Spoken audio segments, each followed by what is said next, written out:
इस वक्त की बड़ी खबर सियासी मोर्चे से। राजस्थान की सियासत, जहां राजपूत, जाट, गुर्जर, मीणा, इन्हीं के इर्द गिर्द पूरी सियासत नजर आती थी, वहां 33 साल के बाद भारतीय जनता पार्टी ने एक बड़ा और ऐतिहासिक फैसला लिया। ब्राह्मण चेहरे को मुख्यमंत्री के तौर पर पेश किया है। विधायक दल की बैठक में ऐलान हुआ है भजन लाल शर्मा के नाम पर राजस्थान के अगले मुख्यमंत्री के तौर पर 2024 में आने वाला है। भारतीय जनता पार्टी उसकी तैयारी शुरू कर दी है और नरेंद्र मोदी जी तीसरी बार वापस प्रधानमंत्री बनेंगे। ऐतिहासिक 350 से ज़्यादा सीटें आएगी। राजस्थान में 25 की 25 सीटें आएगी। बात कह सकते हैं कि पहली बार के विधायक को इतनी बड़ी जिम्मेदारी। ये भारतीय जनता पार्टी में संभव है, कांग्रेस में संभव नहीं है। कांग्रेस में तो कितने झगड़े हुए थे अशोक गहलोत और सचिन पायलट जी के बीच में।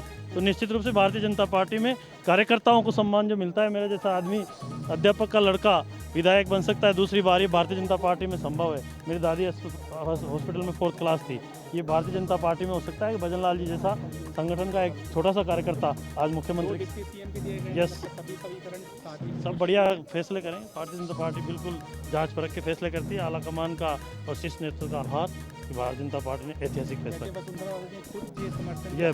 प्रस्ताव वसुंधरा जी 90 में बहुत कम वक्त के लिए राजस्थान के मुख्यमंत्री ब्राह्मण चेहरे के तौर पर रहे थे। हालांकि उससे पहले भी उनका लंबा सियासी अनुभव रहा, लेकिन 1990 के बाद अब 2023 में 33 साल के बाद भारतीय जनता पार्टी ने एक बड़ा फैसला लिया है। ब्राह्मण चेहरे को मुख्यमंत्री के तौर पर प्रोजेक्ट किया गया है। और अगर जातीय समीकरणों को देखें, मध्य प्रदेश, छत्तीसगढ़, उसके बाद राजस्थान में, तो ये सवाल बहुत कम चर्चा में था कि कोई ब्राह्मण चेहरा मुख्यमंत्री बन सकता है राजस्थान में। लेकिन जैसा कि उम्मीद लगातार की जाती है कि जो सोचा जाता है भारतीय जनता पार्टी में, वो फैसला बिल्कुल नहीं होता। एक खास पैनल हमारे साथ लगातार बना हुआ है। वरिष्ठ पत्रकार एनके सिंह जी हमारे साथ हैं, वरिष्ठ पत्रकार राहुल देव सर हमारे साथ हैं, और मेरे सहयोगी विकास चंद्रा, जो हर एक अपडेट सबसे पहले आप तक पहुंचा रहे हैं, हर खबर आप तक ब्रेक कर रहे हैं, वो भी हमारे साथ जुड़ चुके हैं। राहुल देव सर, कल भी मैंने सवाल पूछा था आपसे, आज फिर वही सवाल, क्या भजन लाल शर्मा के नाम का ऐलान आपको भी चौंकाता है? निश्चय ही ये शायद तय कर दिया है भारतीय जनता पार्टी ने कि वो पूरे देश को 3 बार चौंकाएंगे और 3 झटके देंगे। तो उन्होंने दिया है, राजनीति को भी चौंकाया है, झटके दिए हैं। और एक बिल्कुल मैं कहूँगा कि मुख्यमंत्रियों का या इतनी बड़ी पार्टी के दूसरी पीढ़ी का नया दौर शुरू कर दिया है भारतीय जनता पार्टी ने। ये अब देश के, कम से कम भारतीय जनता पार्टी के लिए ये नए नेता हैं, भविष्य के नेता हैं। और भविष्य में जो अब राष्ट्रीय नेता बनेंगे, राष्ट्रीय नेतृत्व होगा या देशव्यापी नेतृत्व होगा भाजपा का, उसका एक अब युवा चेहरा हमारे सामने आ रहा है, जो बहुजातीय है, बहुआयामी है, युवा है।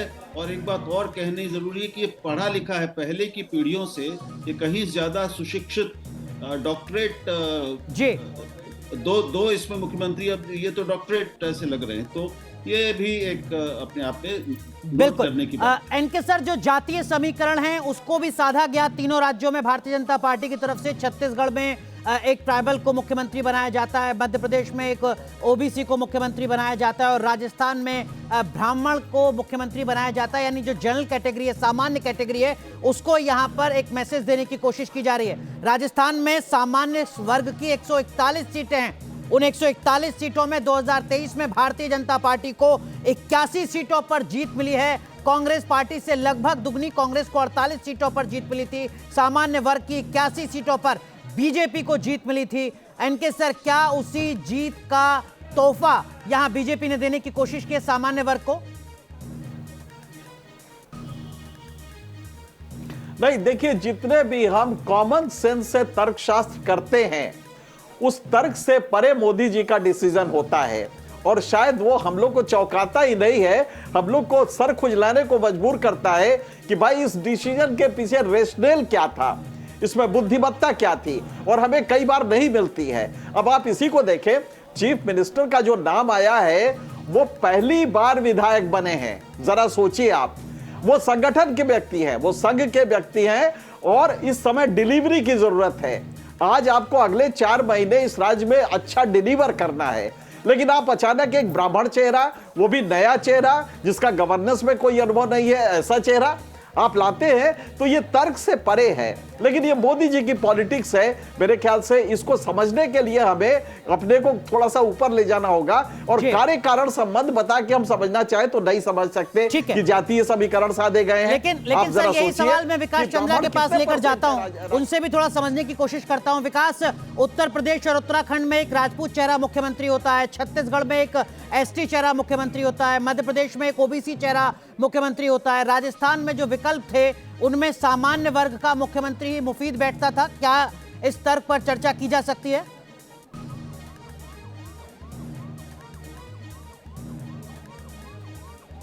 विकास, चाहे बीजेपी की तरफ से बार बार कहा जाता है जब भी चुनाव होता है कि उनकी तरफ से विकास जो है वही मुद्दा है, विकास के मुद्दे पर ही वो चुनावी मैदान में है, मोदी की गारंटी सामने आती है, मोदी का चेहरा होता है। लेकिन अब फाइनल जी आप देखिए, लेकिन अंततः इस देश की राजनीति जातीय समीकरण पर जाकर सिमट जाती है। और मैं यही देख पा रहा हूं कि तमाम जो भी नियुक्तियां हुई हैं, जो लोग भी मुख्यमंत्री बनाए गए हैं, उसके पीछे कहीं न कहीं जातीय समीकरण बिठाकर ही संदेश देने की। ठीक है विकास, माफ कीजिए आपको रोक रहा हूं। हमारे साथ वरिष्ठ पत्रकार ओम सैनी जी भी जुड़ चुके हैं। ओम सैनी सर, मैं आपसे समझना चाहूंगा, आप तो राजस्थान की राजनीति को बहुत बेहतर तरीके से दशकों तक देखते आए सर, कवर करते आए हैं।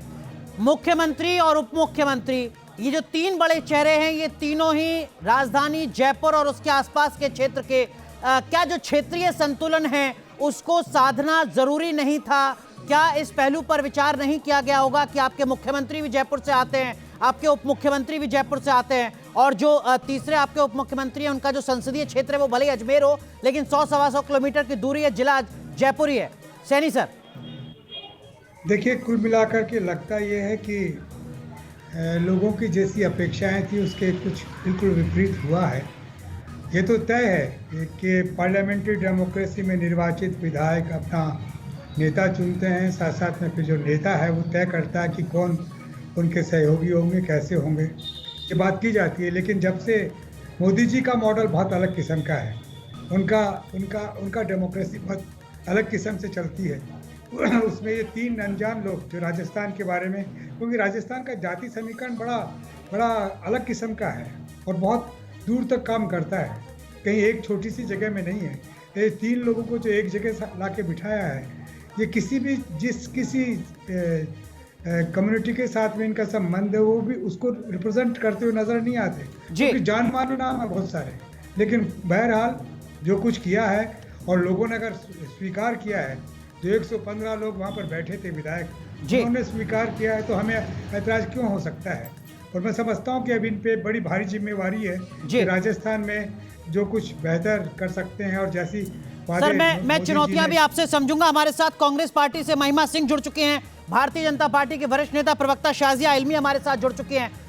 ये तस्वीरें इस वक्त हम आपको दिखा रहे हैं, ये तस्वीरें भारतीय जनता पार्टी की विधायक दल की बैठक के बाद की हैं, जहां पर राजभवन की तरफ अब भारतीय जनता पार्टी के तमाम दिग्गज नेता जा रहे हैं आज के अपने इस फैसले की जानकारी राज्यपाल को देने के लिए। और इसका सीधा मतलब ये कि अब कुछ ही देर में खबर आएगी कि राजस्थान के अगले मुख्यमंत्री शपथ कब लेंगे। इस वक्त की बड़ी खबर, विधायक दल की बैठक के फैसले की कॉपी राजभवन में राज्यपाल को सौंपने के लिए भारतीय जनता पार्टी के तमाम दिग्गज नेता निकल चुके हैं राजभवन के लिए। ये सीधी तस्वीरें आपको दिखा रहे हैं। जो प्रवक्ता हमारे साथ जुड़े हैं बीजेपी और कांग्रेस के, आपका रुख करेंगे, लेकिन सैनी सर एक चीज मैं आपसे और संक्षेप में जानना चाहूंगा। 33 साल के बाद एक ब्राह्मण को मुख्यमंत्री बनाना राजस्थान की पॉलिटिक्स में, क्या ये बड़ा एक फेरबदल आपको नजर आता है? अब तक माना जाता था कि मिसमैच होता है, राजपूत, जाट, गुर्जर, मीणा, इन्हीं के इर्द गिर्द पूरी पॉलिटिक्स होती है। देखिए, राजस्थान की राजनीति स्टार्ट ब्राह्मण से हुई है। हीरालाल शास्त्री से लेकर के हरिदेव जोशी तक हमने ब्राह्मण देखे हैं जी, और उनसे कोई शिकायत का सिलसिला कभी रहा नहीं। इसलिए राजस्थान में अग्रर पिछड़े वाला कोई विवाद उस तरीके से सर, लेकिन 1990 के बाद कोई ब्राह्मण सीएम नहीं बना, इसलिए मैं आपसे सवाल पूछ रहा हूँ। 33 साल का देखिए बना नहीं, लेकिन हमारे यहाँ जो एक सौहार्द का सिलसिला रहा है जी, जब भी कोई सरकार बन जाती तो उसके अंदर सारे मंत्री हैं वो रिप्रेजेंट करते हैं अलग अलग कम्युनिटीज को। चीफ मिनिस्टर से हमारे यहाँ ये रिप्रेजेंटेशन नहीं माना जाता कि राजस्थान में ऐसा नहीं हुआ। इसलिए मैं इसको लेके कोई विवाद होता नहीं है। काम कैसा किया जा रहा है। ठीक है। शिवचरण माथुर रहे यहाँ पर मुख्यमंत्री जी, उनकी कम्युनिटी के लोग तो थे ही नहीं कुछ भी, लेकिन फिर भी हुआ। जी बिल्कुल बिल्कुल, बेहद अहम पॉइंट आपने कहा सर। शाजिया इल्मी, जो सवाल यहाँ पर खड़ा हो रहा है, पहले तो आपको बधाई, आपकी पार्टी ने मुख्यमंत्री के नाम का ऐलान कर दिया, साथ में डिप्टी सीएम और स्पीकर का भी, लेकिन एक सवाल यहाँ पर अनुभव का खड़ा हो रहा है। पहली बार विधायक के तौर पर चुने गए हैं भजन लाल शर्मा, प्रशासनिक अनुभव नहीं है, संगठन का अनुभव रहा होगा। जो डिप्टी सीएम दोनों बनाए गए हैं वो भी सेकंड टर्म एमएलए हैं। लोकसभा का चुनाव 2024 का, उसमें वक्त बहुत कम बचा है, डिलीवरी कैसे दे पाएंगे, ये अपने आप में एक सवाल है एक्सपीरियंस के चलते।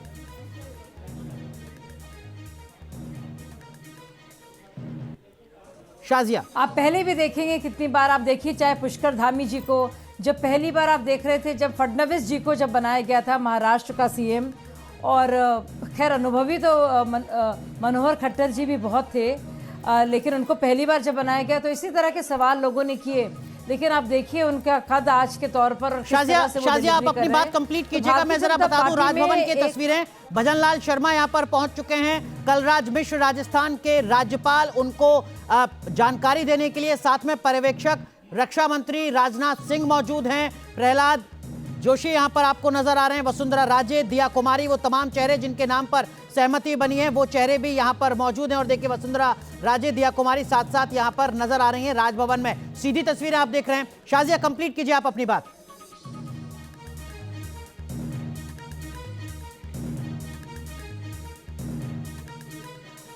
डिलीवरी में किसी भी तरह की कोताही कोई बरत सकता है या बरतेगा, भारतीय जनता पार्टी में सब कार्यकर्ता हैं जी, और ये जो संकल्प है, जैसे प्रधानमंत्री ने कहा था कि आम आदमी के सपने को साकार करना हम सबका फर्ज है, तो यही फर्ज रहेगा और इसी कर्तव्य के साथ और प्रतिबद्धता के साथ आप देखेंगे नए चेहरे और नई ऊर्जा, और हमारे वही जो मिशन है हमारा कि पूरे भारत को विकसित बनाना है और हर एक राज्य में बेहतरी लानी है, उसी गोल के साथ और उसी लक्ष्य के साथ हमारे नए नवनिर्वाचित सीएम, डिप्टी सीएम, स्पीकर्स काम करेंगे। ठीक है महिमा सिंह, आपको लगता है कि भारतीय जनता पार्टी से थोड़ा सीखने की जरूरत है कांग्रेस के कार्यकर्ताओं को? 2018 में हमने राजस्थान की जो सिर्फ अटव्वल है वो देखी थी, और यहाँ पर देखिए सिर्फ राजस्थान नहीं, मध्य प्रदेश भी, छत्तीसगढ़ भी एक के बाद एक नए चेहरों का ऐलान किया, और अब तक तो किसी तरीके की बगावत के सुर सामने नहीं आए। अनुशासन सीखने की जरूरत है बीजेपी से? महिमा सिंह, जय हिंद। फिलहाल तो भाजपा लग रहा है कि सीख रही है बहुत कुछ कहीं कहीं से, और अभी सीखने का मौका आएगा। 2024 बहुत दूर नहीं है, क्योंकि देखिए कि जिस तरह से सांसदों की डिमोशन करके उन्हें विधायक बनाया गया, 9 को तो दरअसल कहीं का छोड़ा ही, जो सांसद हैं लेकिन विधायक का चुनाव हार गए, वो अपने ऊपर ही प्रश्न चिन्ह खड़ा कर रहे होंगे। आज भाजपा की पर्ची खुल गई राजस्थान के अंदर, और पर्ची खुल के एक जो नाम सामने आया, उसके बाद एक बात तो तय हो गई कि जो नारी शक्ति का आभार जताया था प्रधानमंत्री ने जी, वो बड़ा खोखला था, क्योंकि 3 राज्यों के अंदर मुख्यमंत्री बनाए गए, एक भी महिला मुख्यमंत्री नहीं दी, एक से एक मुख्यमंत्री, इनके एक से एक महिला चेहरे मौजूद थे, खुद वसुंधरा राजे मौजूद। महिमा आप बात बहुत अच्छी कर रही हैं, लेकिन शाजिया इल्मी कह सकती हैं आपसे कि कर्नाटक और हिमाचल में आपने ये प्रयोग लागू क्यों नहीं किया? आप मेरी बात का मुझे मेरा उत्तर पूरा करने दें पहले, उसके बाद आप क्रॉस क्वेश्चन कर लीजिएगा। लेकिन जब 3 राज्यों में भाजपा चुनाव जीतती है और बड़े ऊंचे स्वर में प्रधानमंत्री बोलते हैं कि अपने देश की नारी शक्ति का मैं आभार व्यक्त करता हूं कि हमने जो अधिनियम हम लेकर आए उसके तौर पर हमें जो नारी शक्ति ने चुन लिया, उन्होंने ये सीधा स्पष्ट रूप से कहा था। लेकिन उसके बाद जो हमने देखा कि किस तरह से नारी शक्ति का अपमान किया, एक भी महिला मुख्यमंत्री नहीं दी। अब नारी शक्ति धन्यवाद करने जा रही है मोदी जी और भाजपा का। ठीक है महिमा, आपने अपनी बात कही। शाजिया, ये विरोध के लिए विरोध है या वैलिड पॉइंट यहाँ पर कांग्रेस की प्रवक्ता उठा रही हैं?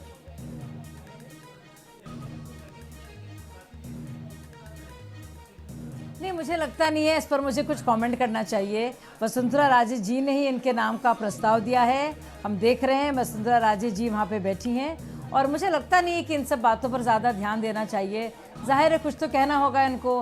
हमने देखा किस तरह से सर फुटबॉल हुआ सचिन पायलट और अशोक गहलोत के बीच में, और ये भी देखा जा रहा है कि सर चाहे वो शिवराज जी हों चाहे वसुंधरा जी हों, किस तरह से वो बाकायदा नवनिर्वाचित जो सीएम है उसके नाम का प्रस्ताव ही नहीं कर रहे हैं, पूरी उनकी अगुवाई में सारे काम हो रहे हैं। तो जाहिर सी बात है एक बहुत बड़ी सीख है और पार्टियों के लिए। ठीक है, इनके सर राहुल सर मैं आऊंगा आपके पास। हमारे सहयोगी विकास चंद्रा हमारे साथ बने हुए हैं। विकास, जातीय संतुलन की बात तो हो रही है, लेकिन जो क्षेत्रीय संतुलन है उस पर एक सवाल जरूर खड़ा हो रहा है कि आखिर क्या वजह रही कि जो सीएम और डिप्टी सीएम के चेहरे हैं वो सिर्फ जयपुर के इर्द गिर्द ही सिमटे नजर आते हैं।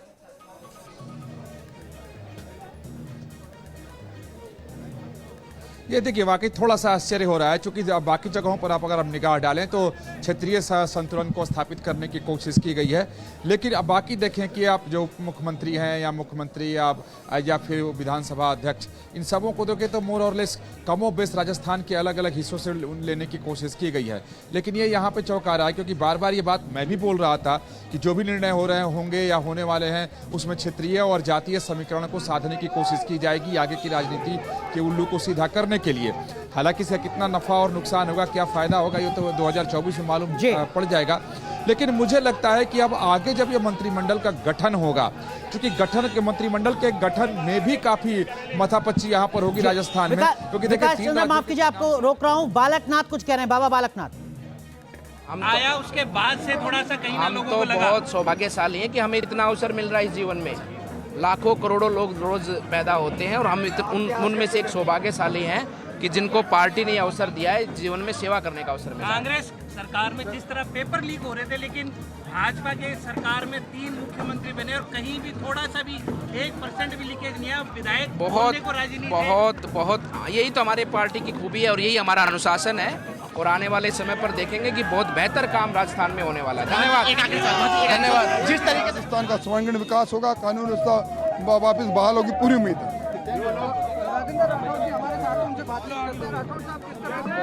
भारतीय जनता पार्टी के जो तमाम दिग्गज नेता हैं, ये तमाम वो चेहरे हैं जिनको लेकर तमाम तरीके की अटकलें 3 तारीख से लेकर अब तक नजर आती रही। लेकिन ये जो तस्वीर है, यही तस्वीर अंतिम तस्वीर है जहां पर भजनलाल शर्मा पहुंचे हैं राजभवन। राज्यपाल कलराज मिश्र को पत्र सौंपने के लिए विधायक दल की बैठक में जो फैसला लिया गया है उसकी जानकारी साझा करने के लिए साथ में पर्यवेक्षक राजनाथ सिंह यहां पर नजर आ रहे हैं। पुराने सहयोगी कलराज मिश्र के एक गृह सूबा है। दोनों ही दिग्गज नेताओं का हमारे साथ खास पैनलिस्ट लगातार बने हुए हैं। इनके सर, ये जो क्षेत्रीय संतुलन की बात मैं कर रहा हूं, राहुल सर, ये मैं चीज आपसे भी समझना चाहूंगा। राजस्थान तो क्षेत्रफल के लिहाज से सबसे बड़े सूबों में से एक है सर, 3,42,000 वर्ग किलोमीटर का एरिया, लेकिन मुख्यमंत्री और उप मुख्यमंत्री दोनों चुने जाते हैं 100 किलोमीटर के दायरे में। क्या इससे कहीं कोई नाराजगी की संभावना नजर आती है, या आपको लगता है कि बीजेपी ने यह मिथक तोड़ दिया है? मैं उत्तर प्रदेश से आता हूं, पश्चिमी उत्तर प्रदेश से आता हूं, मुख्यमंत्री भी और 2 डिप्टी सीएम भी,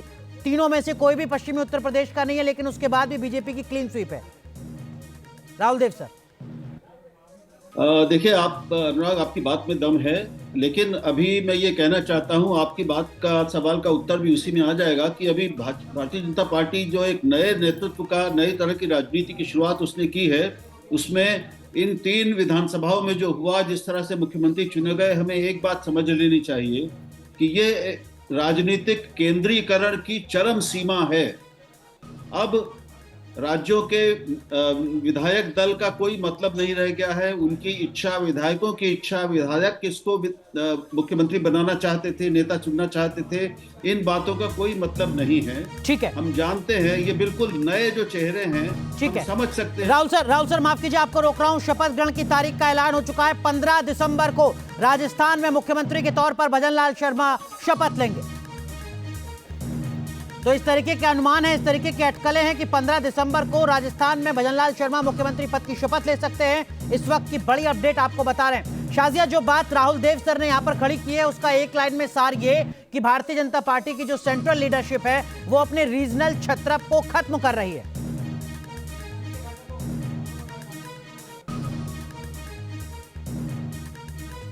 बहुत सारी लोग बहुत तरीके से इसका विश्लेषण करेंगे, अलग अलग इसमें अटकलें लगाई जाएंगी, अलग अलग इसको देखा जाएगा, लेकिन मुझे लगता है कि पूरा विधायक दल की अनुमति के साथ और उनके और वसुंधरा राजे जी की सहमति के साथ एक ऐसे नाम पर हम लोग जुट हैं जो एक नया नाम है और मुझे लगता है बहुत ही कर्मठ, जुझारू और एक बहुत ही होनहार नया सीएम नई ऊर्जा के साथ आएगा, राजस्थान में की कमान संभालेगा और अब तक जो कुछ भी हो रहा था भ्रष्टाचार के तौर पर या नारी अपमान के तौर पर, उस पूरे लॉ एंड ऑर्डर की स्थिति को ठीक करेगा।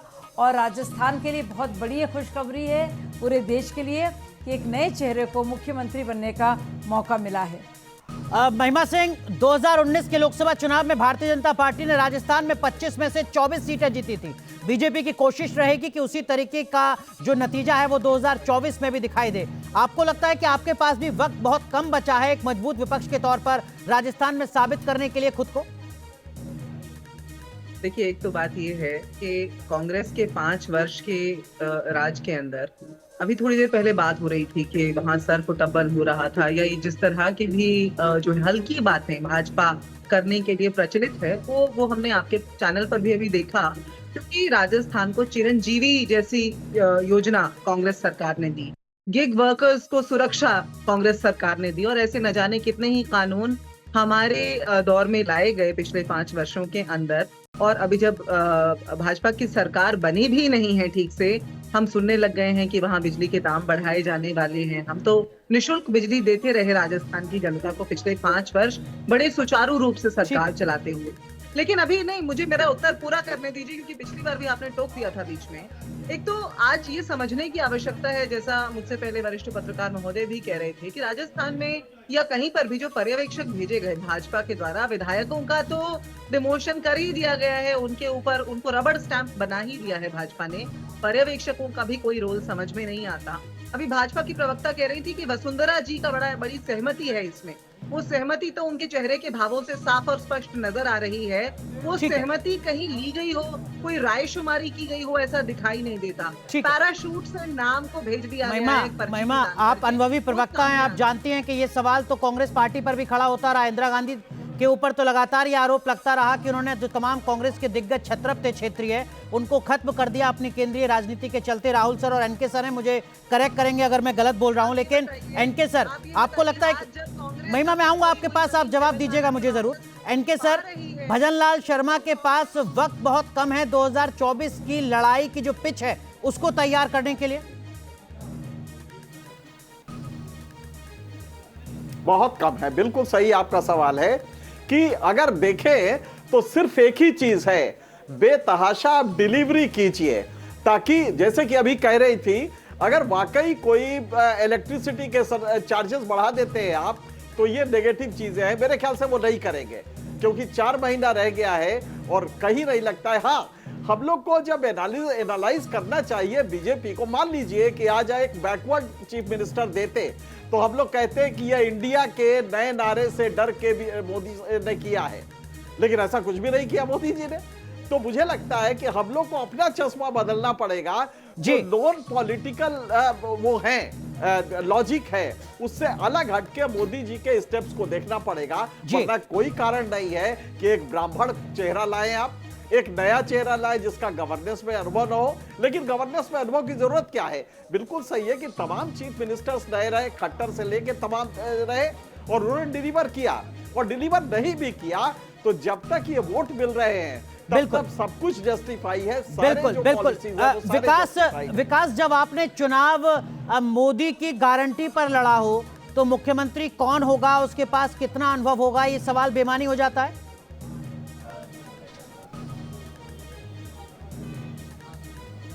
बिल्कुल सही कहा आपने, सवाल ही बेमानी हो जाता है। अभी भी जब नाम ऐलान हुआ तब मोदी की गारंटी की बात की गई, तो अगर मोदी की गारंटी जीत के लिए जिम्मेदार है तो अब प्रधानमंत्री मोदी को ही यहाँ की शासन प्रशासन सरकार अच्छे ढंग से काम करे उसको सुनिश्चित करना पड़ेगा। अब यहाँ जो मुख्यमंत्री बने हैं उनसे ज्यादा जिम्मेदारी प्रधानमंत्री नरेंद्र मोदी की हो जाएगी, और हो गई, क्योंकि सभी नेता एक स्वर में बोल रहे हैं कि मोदी जी के चेहरे पर जीते, मोदी की गारंटी हमको यहाँ तक लेके आई, मोदी जी की वजह से सब कुछ है। विकास, माफ कीजिए, आपको एक बार फिर रोक रहा हूं। राजवर्धन सिंह राठौर कुछ कह रहे हैं। अधीर रंजन अभी दिख रहे थे, लेकिन राजवर्धन सिंह राठौर कुछ कह रहे हैं। चलिए, तो अब जो रिएक्शंस हैं वो आने शुरू हो चुके हैं, जश्न मनना शुरू हो चुका है। वो तस्वीर भी हम आपको दिखा रहे थे जब जो बीजेपी के तमाम कार्यकर्ता हैं वो जश्न मना रहे थे, मिठाइयां बांट रहे थे, मिठाई एक दूसरे को खिला रहे थे। राहुल सर, आप कुछ कहना चाह रहे थे? राहुल सर, तुमने अनुराग, आपने नाम लिया इमरजेंसी का और इंदिरा जी का, तो मुझे याद आ रहा है दुष्यंत कुमार का एक शेर जो उन्होंने इंदिरा गांधी पे कहा था एक गुड़िया की कई कठपुतलियों में जान है, आज शायद ये तमाशा देखकर हैरान है। मैं आज के लिए कहूँगा एक हस्ती की कई कठपुतलियों में जान है, आज शायद ये तमाशा देखकर हैरान है। अब देश में भाजपा शासित राज्यों में नरेंद्र मोदी ही मुख्यमंत्री हैं, वही प्रधानमंत्री हैं, वही सब कुछ करने वाले हैं। केवल उनके नाम पर ये लोग ये मुख्यमंत्री बनाए गए हैं। और जैसा सब कह रहे हैं कि अब ये मैंने जब फिर कहा कि ये शक्ति का चरम केंद्रीकरण है, एक ही शक्ति है नरेंद्र मोदी। आप अमित शाह को उनके साथ मान सकते हैं। ठीक है। अब सारे भाजपा राज्यों में और देश में जहां तक केंद्रीय शासन का शाजिया इल्मी हमारे साथ हैं, बीजेपी की प्रवक्ता हैं, आपकी पुरानी सहयोगी हो सकता है, पत्रकार के तौर पर रही हो। शाजिया, ये जो सवाल यहाँ पर राहुल देव सर खड़ा कर रहे हैं, इसका कोई जवाब आप देना चाहेंगे? क्योंकि 3 दिसंबर को भी जो नतीजे आए उसके बाद हमने भी कहा कि Modi is BJP, BJP is Modi, ये तय हो गया। अब जिन मुख्यमंत्रियों के नामों का ऐलान हुआ है उसके बाद इस बात पर और मोहर लगती है, Modi is BJP, BJP is Modi.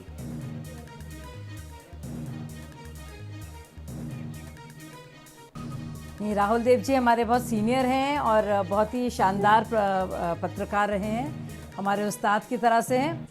मैं उनकी बात से सहमत नहीं हूँ, क्योंकि मुझे लगता है कि ये केंद्रीकरण का ऑपोजिट हो रहा है, विपरीत हो रहा है। आप देख रहे हैं कि नई नई लोगों को, नई शक्तियों को, नए व्यक्तित्व को मौका मिल रहा है, तो इससे एक नई दूसरी कतार, तीसरी कतार के नेता उभर के आ रहे हैं, बजाय यही कि वही कुछ लीडर्स जो बिल्कुल सेंटर में होते थे और वही चलाते थे कठपुतलियों की तरह औरों को।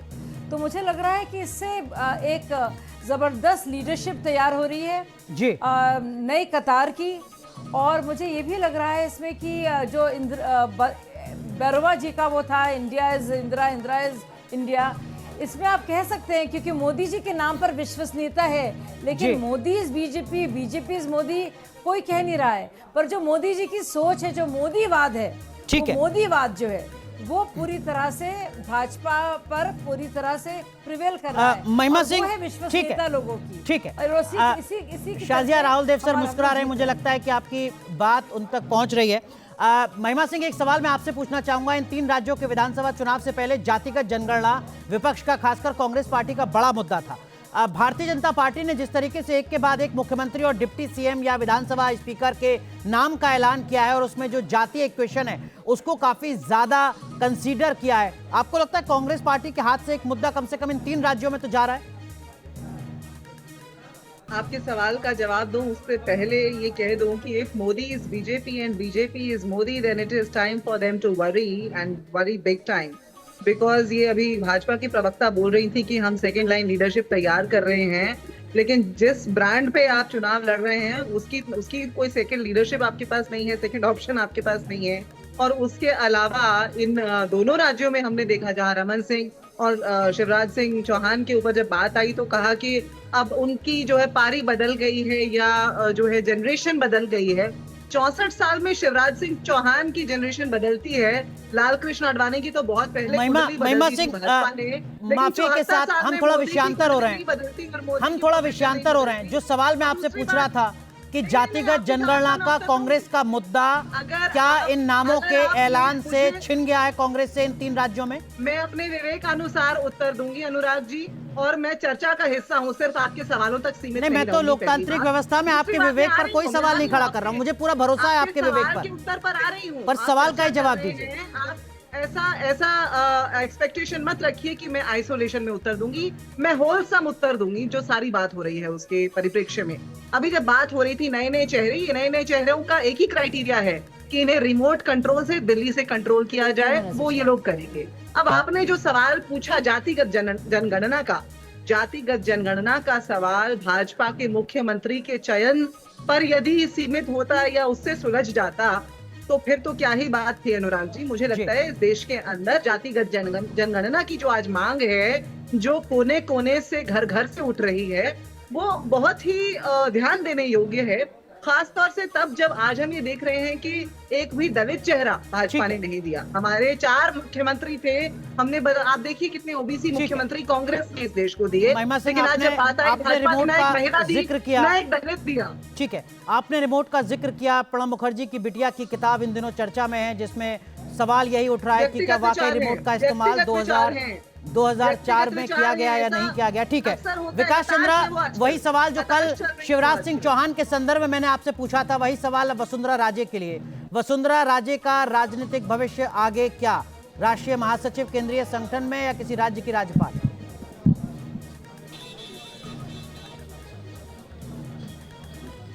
देखिए जिस तरीके से वसुंधरा राजे सिंधिया ने नाम का प्रस्ताव किया और जो पसीने बहाने पड़े हैं बीजेपी के नेतृत्व को, तो मुझे ऐसा लगता है कि वसुंधरा राजे को संतुष्ट किया। अगर वसुंधरा संतुष्ट नहीं हुई होती तो ये तय था कि ये न बैठक में आती न नाम का प्रस्ताव करती। तो इन्हें उसके पहले भी जानकारी आई थी कि इनके जो लड़के हैं उनके भी फ्यूचर और राजनीतिक भविष्य का हवाला इनको दिया गया था। तो मुझे ऐसा लगता है कि राजनीतिक तौर पर वसुंधरा राजे को संतुष्ट किया गया। राजनाथ सिंह यहाँ आए थे, एक बड़े नेता को जानबूझकर भेजा गया था क्योंकि राजस्थान में वसुंधरा की वजह से बीजेपी सब कुछ सहज मानकर नहीं चल रही थी और वसुंधरा ने अपने तेवर दिखाने भी शुरू कर दिए थे और तेवर दिखाए भी। आपको याद होगा जब यही राजनाथ सिंह बीजेपी के अध्यक्ष थे तो वसुंधरा राजे सिंधिया ने राजनाथ सिंह को लोहे के चने चबवा दिए बिल्कुल। और आज राजनाथ सिंह यहाँ पर आए थे पर्यवेक्षक बनकर। तो वसुंधरा को संतुष्ट किया गया है, भविष्य की राजनीति का आश्वासन दिया गया होगा, तभी आज वसुंधरा मौजूद थी और उनके चेहरे पर खुशी थी या यूं कहें कि मुस्कान थी, चाहे वो जैसे भी हो। तो अब कुछ न कुछ बीजेपी की तरफ से पक्के तौर पर उन्हें विश्वास दिलाया गया होगा, तभी जाकर वसुंधरा ने अपने तलवार म्यान में डाले हैं। अलबत्ता वो अपने तलवार को म्यान में डालने के लिए विकास, एक और सवाल इसी से जुड़ा, वो तमाम सांसद जिनको विधानसभा चुनाव में उतारा गया था लोकसभा और राज्यसभा के, उनका राजनीतिक भविष्य क्या वो विधायक बने रहेंगे, मंत्रिपरिषद में उनको जगह मिल सकती है या 2024 में एक बार फिर लोकसभा के चुनावी मैदान में नजर आएंगे?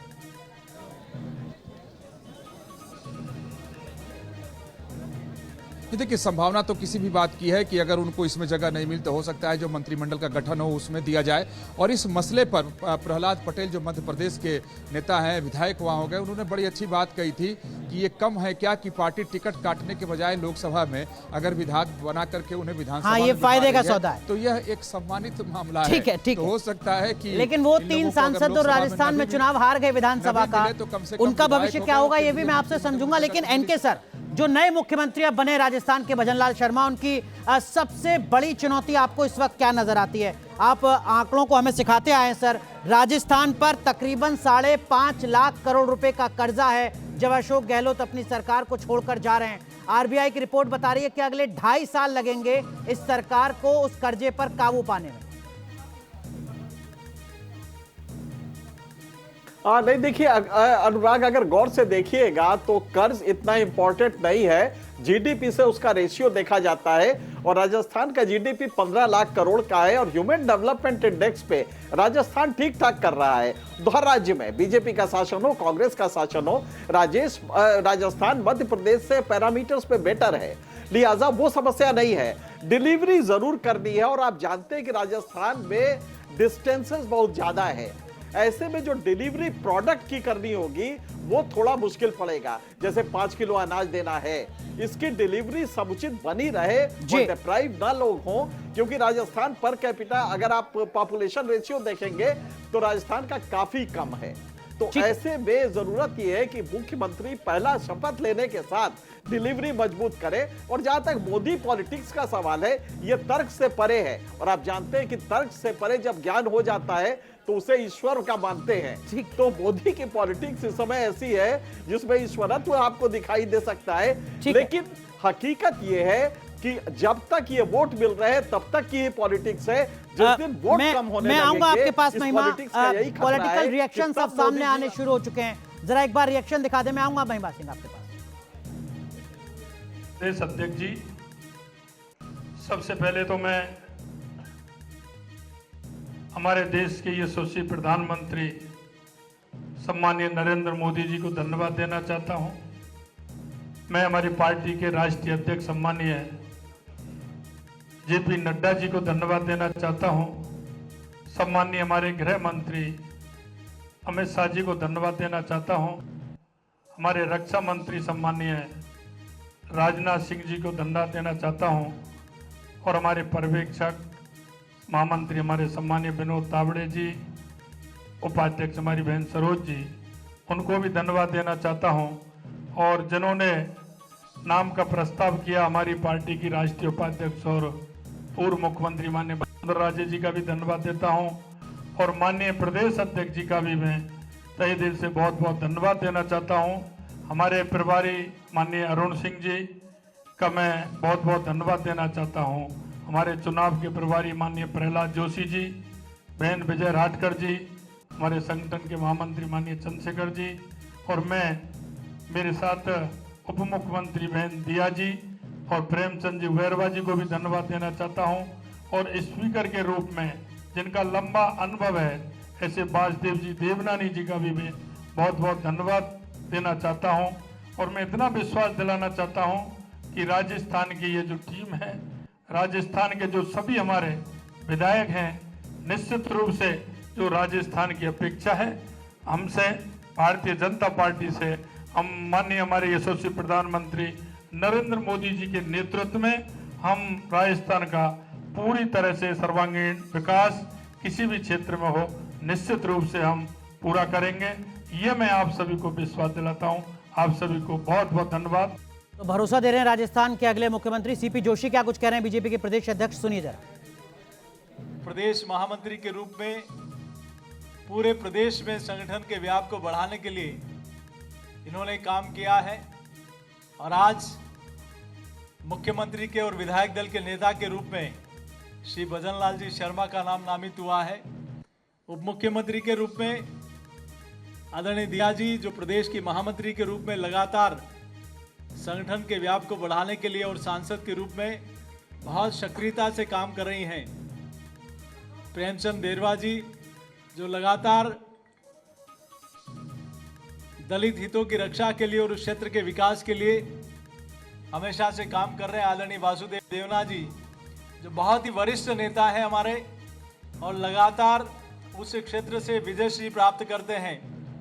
ये विधानसभा के अध्यक्ष के रूप में पूरे सदन का मार्गदर्शन करेंगे।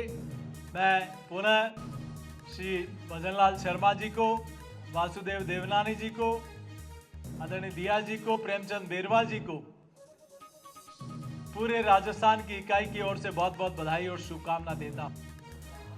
महिमा सिंह, नए मुख्यमंत्री के सामने चुनौतियां क्या हैं वो हम समझने की कोशिश कर रहे थे। इनके सर ने बताया कि डिलीवरी मैकेनिज्म को बेहतर करना बड़ी चुनौती होगी। अपोजिशन का तो काम है सलाह देना। आपको लगता है कि लॉ एंड ऑर्डर को सुधारना भी बड़ी चुनौती होगी? उदयपुर हत्याकांड, गोगामेड़ी हत्याकांड, रेप कैपिटल राजस्थान, एनसीआरबी के आंकड़ों के मुताबिक कैसे इस पूरी तस्वीर को सुधारेंगे नए मुख्यमंत्री? एनसीआरबी के आंकड़ों ने तो भाजपा का कच्चा चिट्ठा पूरे देश के और विश्व के सामने अभी खोल के रख ही दिया है।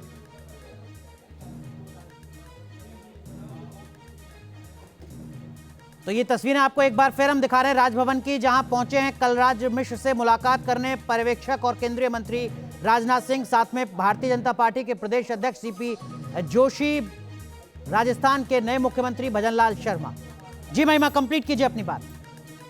आदिवासियों और दलितों के ऊपर 44 से 45% प्रताड़नाएं बढ़ी हैं पिछले 9 वर्ष के अंतर्गत और अभी पिछले वर्ष का जो डेटा है वो बड़ा चौंकाने वाला है। और भाजपा शासित प्रदेशों में, उत्तर प्रदेश के अंदर आपने देखा होगा हत्याएं कितनी ऊपर गई। तो भाजपा को तो केंद्रीय स्तर पर भी ये जो डबल इंजन में बढ़ रहा है ना ये सब डेटा, इसको नियंत्रित करने की आवश्यकता है। ठीक है, लेकिन अभी थोड़ी देर पहले आप आरबीआई के डेटा की बात कर रहे थे अनुराग जी, उसके ऊपर मैं टिप्पणी करना चाह रही थी, हाथ उठा रही थी। क्या आरबीआई के जिस डेटा की बात आप कर रहे थे जिसमें गैप जो कर्ज लेने और रेवेन्यू जनरेशन के ऊपर जो गैप है, उसमें जो पहले 5 राज्य हैं उसमें से 3 राज्य भाजपा शासित हैं पहली बार, और अब तो ज्यादा हो गए भाजपा शासित उसमें से। और राजस्थान हो, और बल्कि एक ही राज्य ऐसा है जिसके अंदर वो गैप कम हुआ, वो झारखंड है जहां कांग्रेस के समर्थन से बनी हुई सरकार है। तो इसलिए ये तो सच्चाई है उस आरबीआई की रिपोर्ट की। और अब बात आ जाती है वायदों की। कांग्रेस की नकल करके जो गारंटियों के वायदे भाजपा ने किए हैं, अब उनके सामने ये चुनौती है। अब देखना ये होगा किस प्रकार से ये इस बात को जारी रखेंगे जो गारंटी। ठीक है, पहला फैसला क्या होगा कैबिनेट का, आप कह रही हैं कि इस पर नजर रखनी चाहिए। लेकिन राहुल देव सर, करप्शन जिसके इर्द गिर्द राजस्थान में चुनाव इस बार भी लड़ा गया, पेपर लीक का मामला हो, लाल डायरी को लेकर तमाम सवाल हो, किरोड़ीलाल मीणा का वो लॉकर खुलवाना और उसके बाद मचा पूरा सियासी घमासान हो, करप्शन, एंटी करप्शन जो मुहिम है वो अपनी इमेज कैसे बनाते हैं नए मुख्यमंत्री? आपको लगता है ये एक नई चुनौती होगी उनके सामने और एक बड़ी चुनौती होगी? देखिए, चुनौतियां किसी भी नए मुख्यमंत्री के सामने कई तरह की होती हैं। तो इनके सामने मैं समझता हूँ पहली चुनौती होगी अपने घोषणा पत्र की सारी घोषणाओं और योजनाओं को पूरा करना जी। वो दूसरी बात उनकी चुनौती होगी, चूंकि वो नए हैं, युवा हैं और उनसे कहीं ज्यादा वरिष्ठ लोग विधायक दल में मौजूद हैं, पूर्व मुख्यमंत्री, पूर्व उप मुख्यमंत्री आदि लोग बैठे हैं। उनके साथ एक अच्छा सामंजस्य बिठाना, ताकि कोई आपसी मतभेद और मनभेद के कारण उनके प्रशासन में कोई समस्या ना हो। मुझे लगता है कि अब जो नया मॉडल उभरता हमें दिख रहा है तीनों राज्यों में बीजेपी का, उसमें कुल मिलाकर जो बड़े फैसले हैं वो सारे केंद्र से समन्वय और केंद्र के निर्देशों के हिसाब से होंगे। उन पर अमल करना, उनका सही कार्यान्वयन हो, उनकी डिलीवरी हो, ये मुख्यमंत्रियों का काम होगा। ठीक है। क्योंकि वरना इनका कोई, आप देखिए, किसी का प्रशासनिक अनुभव अपने आप में नहीं है, तो उनको प्रशासन भी सीखना होगा, जिसमें सलाहकारों की, नौकरशाहों की, ब्यूरोक्रेसी की ताकत बढ़ेगी मुझे लगता है।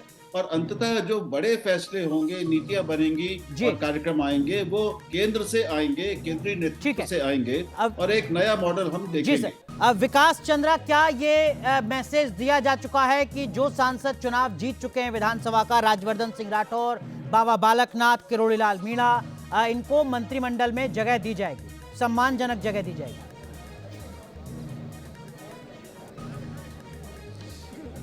देखिए, इस पर आधिकारिक तौर पर पार्टी की तरफ से कुछ भी नहीं कहा गया है, लेकिन इन लोगों को जब लोकसभा से टिकट दिया गया था तो उसी समय पार्टी की तरफ से यह विश्वास दिलाया गया था कि इनका एकोमोडेशन उचित किया जाएगा, इन्हें उचित इनाम दिया जाएगा। तो अब देख लिए कि मुख्यमंत्री और उप मुख्यमंत्री कोई और हो गया तो निश्चित तौर पर केंद्रीय कैबिनेट में इन लोगों को जगह मिलेगा और जगह दिया भी जाएगा, क्योंकि संतुष्ट इन्हें भी करना है। और इसके जरिए कि जो बीजेपी की तरफ से कहा जा रहा था कि बड़े चेहरे को इसलिए उतारा गया था कि उस पूरे क्षेत्र में, उस पूरे संभाग में एक संदेश दिया जाए और उससे एक लामबंदी हो। तो अगर इस उद्देश्य से इन लोगों को टिकट दिया गया था तो निश्चित तौर पर इन्हें पद देकर के संदेश भी देना पड़ेगा। अगर नहीं देंगे तो फिर 2024 की जो राजनीति है उसके उल्लू को सीधा करना बहुत मुश्किल हो जाएगा। और दूसरी बात है कि जिस तरीके से चुनाव के दरमियान कांग्रेस और बीजेपी में लोकलुभान वायदे करने के होड़ लगे हुए थे और कानून व्यवस्था को बीजेपी की तरफ से मुद्दा बनाया गया था, तो उन सब चीजों को यहाँ दिखाना पड़ेगा, 4 महीने में सिद्ध करके दिखाना पड़ेगा। विकास चंद्रा, एक चीज मैं आपसे और जानना चाहूंगा, अगर कुछ जानकारी आपको मिल रही हो, अब चूंकि मुख्यमंत्री और उप मुख्यमंत्री के नाम का ऐलान हो गया है तो मंत्रिपरिषद की तस्वीर कैसी होगी इसको लेकर? जैसे हमने देखा 2023 के इस विधानसभा चुनाव में कि जो मेवाड़ और मारवाड़ का इलाका है वहां पर भारतीय जनता पार्टी ने कांग्रेस के मुकाबले बहुत शानदार प्रदर्शन किया। वहीं दूसरी तरफ मेवात और शेखावाटी की जो पूरी बेल्ट है वहां पर भारतीय जनता पार्टी बेहतर नहीं कर पाई। मंत्रिपरिषद में इन तमाम इलाकों को कैसे कंसीडर किया जाएगा? क्या आपको लगता है कि ये एक चुनौती होगी 24 के मद्देनजर?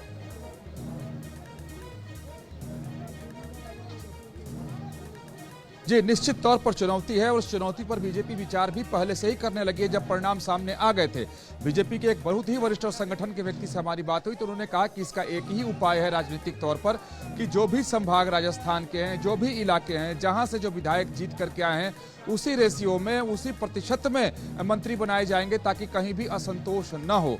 तो जहां से जितने विधायक जीत के आए हैं उसी प्रतिशत में मंत्री बनाए जाएंगे और ये एक फॉर्मूला बीजेपी की तरफ से तैयार किया गया है। तो इसके जरिए भी बीजेपी लोगों को संतुष्ट करने की कोशिश करेगी। ठीक है। एनके सर, 2018 में जब विधानसभा चुनाव हुआ, 2019 से पहले, तो इन तीनों राज्यों में पुराने चेहरे थे, रमन सिंह, वसुंधरा राजे और शिवराज सिंह चौहान। 2024 के लोकसभा चुनाव से पहले इन तीनों ही राज्यों में नए चेहरों के हाथ में अब कमान होगी। आपको लगता है कि 24 के मद्देनजर ये एक बड़ा दाव है जो केंद्रीय लीडरशिप ने खेला है? देखिए, ये जो चेहरे आए हैं इनके वजह से वोट नहीं मिलते हैं। इनको तो एक जगह प्लेस करना है ताकि मोदी जी मंच से कह सके कि मैंने फलानी जाति के भी लीडर दिए, फलानी जाति के भी लीडर दिए। और यह भी सच है कि डिलीवरी अगर अच्छी हो तो उससे वोट मिलेंगे, ये मिथ भी टूट चुका है। पॉलिटिकल साइंटिस्ट जो अभी तक रखते थे कि प्रजातंत्र में डिलीवरी अच्छी होगी तो वोट मिलेंगे, कई ऐसे राज्य सरकारें हैं जिनकी डिलीवरी बहुत अच्छी है लेकिन उनको वोट नहीं मिले और इसका उल्टा भी हुआ है। तो मुझे लगता है कि भारत में ये जो मिथ क्रिएट था उसी तरह जाति का है। आप देखें, जब से इंडिया बनी है, विपक्ष की गठबंधन बना है और जब से राहुल गांधी ने कहा है जिसकी जितनी हिस्सेदारी उसकी उतनी भागीदारी, होना यह चाहिए था कि काउंटर में आप जबरदस्त बैकवर्ड पुश दें पॉलिटिक्स को, लेकिन मोदी जी ने उसको डिफाई किया है। तो लगता है कि कई बार लगता है कि जब तक मोदी जी जीत रहे सारे उनकी पॉलिसी सही है, लेकिन इसकी कमियां भी है। कहीं एक भी चूक हुई तो जो पूरा का पूरा ये औरा गिरेगा। बिल्कुल बिल्कुल, वही मैं आपसे समझना चाह रहा था कि तीनों नए चेहरे कोई बड़ा रिस्क फैक्टर तो नहीं है बीजेपी के लिए। लेकिन राहुल सर, जो बात एनके सर कह रहे हैं वो काफी हद तक सही भी लगती है। राजस्थान की अगर बात करें तो 2018 के विधानसभा चुनाव में भारतीय जनता पार्टी का वोट प्रतिशत था लगभग 38% के आसपास, 39% के आसपास। लेकिन लोकसभा के चुनाव में ये बढ़कर 59% हो गया, मतलब 40 से 60, 20% का लगभग इजाफा नरेंद्र मोदी के चेहरे के नाम पर। देखिए, लोकसभा में भी मुझे लगता है इस बार ऐसा ही होगा, क्योंकि बहुत सीधी सी बात है कि इस समय पूरे देश में केंद्र के हिसाब से मोदी से बड़ा चेहरा कोई नहीं है, कांग्रेस के पास भी नहीं है। और अभी अगले 4 महीने में आ जाएगा राहुल गांधी या वहां पर मल्लिकार्जुन खड़गे उस जगह को भर लेंगे, ये असंभव है, किसी को उम्मीद नहीं है। जब ये सारे विधानसभा चुनाव भी केवल एक ही नाम और एक चेहरे पर लड़े गए हैं और उस चेहरे की ताकत देख ली है सबने, तो फिर लोकसभा में तो वही रहेगा ही, और उसकी ताकत लोकसभा में और बढ़ेगी ही, कम तो नहीं होने वाली है, फिर भी नहीं रहेगी और ज्यादा बड़ी होगी। इसलिए अब परिणाम लगभग बिल्कुल साफ है। ठीक है, तो अब ये बिल्कुल एक नई तरह की चीज हम देख रहे हैं। ये इसका विस्तार से अध्ययन करने में थोड़ा समय लगेगा हम सब लोगों को समझने में। राहुल सर, राजनाथ सिंह क्या कुछ कह रहे हैं, जरा दर्शकों को एक बार सुना देते हैं। बैठक में एक प्रस्ताव राजस्थान प्रदेश की पूर्व मुख्यमंत्री, भारतीय जनता पार्टी के राष्ट्रीय उपाध्यक्ष श्रीमती वसुंधरा राजे के द्वारा श्री भजन लाल शर्मा का नाम प्रस्तावित किया गया और सर्वसम्मत से सभी ने इनका समर्थन किया है। और विशेष रूप से इनके नाम का समर्थन प्रारंभ में जिन लोगों ने किया, श्री किरोड़ी लाल जी मीणा, श्री वासुदेव जी देवनानी, श्री मदन दिलावर, श्री जवाहर वेडम जी और श्री जाबर सिंह जी, इन सब सारे लोगों ने और इसके अतिरिक्त पूरे सदन ने श्री भजन लाल जी शर्मा के नाम का समर्थन हुआ। इसलिए मैंने घोषणा की कि श्री भजन लाल जी शर्मा राजस्थान भारतीय जनता पार्टी विधायक दल के सर्वसम्मत नेता निर्वाचित हुए। और मैं आश्वस्त हूं कि श्री भजन लाल जी शर्मा के नेतृत्व में यह राजस्थान तेजी के साथ प्रगति के पथ पर आगे बढ़ेगा।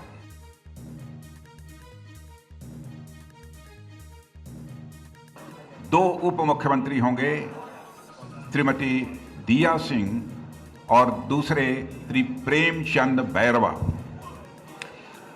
और यह भी भारतीय जनता पार्टी की तरफ से प्रस्तावित है कि वासुदेव जी देवनानी यह स्पीकर होंगे।